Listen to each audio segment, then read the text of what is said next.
NATO, the 67-year-old Western military alliance, has been thrust into the bitter U.S. presidential campaign.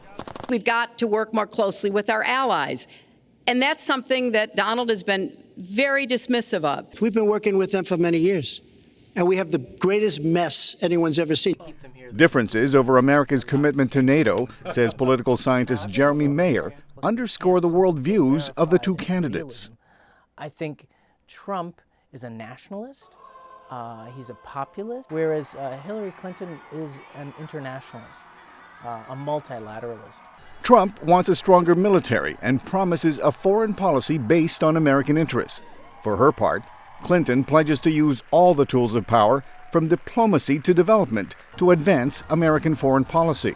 The contrasting visions have led to stark differences over policy towards adversaries such as Russia. I don't know, Putin.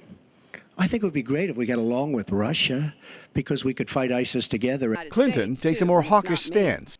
I've stood up to Russia, I've taken on Putin and others, and I would do that as president. The two also sharply disagree over the Iran nuclear agreement. Trump calls it a bad deal for the U.S. Clinton says it's put a lid on Tehran's nuclear weapons program. On defeating Islamic State in Iraq and Syria, the foreign policy issue most Americans care about, their policy differences have come through loud and clear. I don't like Assad at all, but Assad is killing ISIS. Russia is killing ISIS, and Iran is killing ISIS. And those three have now lined up because of our weak foreign policy. Russia hasn't paid any attention to ISIS. They're interested in keeping Assad in power.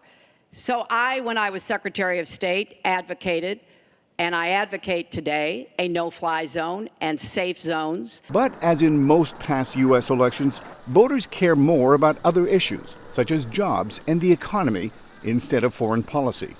I'm Milar Sega for Masood Farivar, VOA News, Washington.